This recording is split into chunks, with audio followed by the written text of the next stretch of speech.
Isa ang AP brand sa mga koponan na may tuturing na dark horse ngayong Mobile Legends Professional League Season 16 at kanila itong pinatunayan ng masungkitang 2-0 win-loss record kontra sa leading contender na Onic PH. Ang kabuang detalye alamin sa ulat ni teammate JB Junio.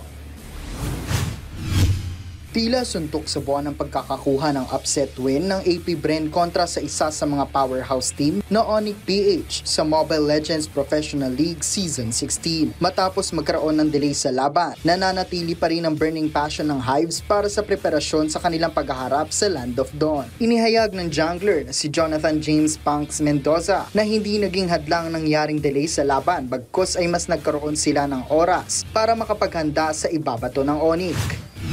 Hindi naman po naka-apekto, pero mas pabor pa nga po kasi mas nakapag-prepare kami ng mas mahaba. Tapos yun, nag-stick lang kami sa plano namin. Kung ano yung drop namin ngayon, yun lang din yung ginagamit namin sa practice . Malaking boost din sa kanilang koponan ang nangyaring sweep kontra Onic PH dahil ayon kay James Punks, naghahabol pa rin sila ng puntos para sa paparating na playoffs. Sobrang laking tulong po kasi yun nga po, naghahabol kami sa points . Tapos nakatulong din sa confidence kasi ang lakas nung tinalo namin na team hindi basta-basta na team.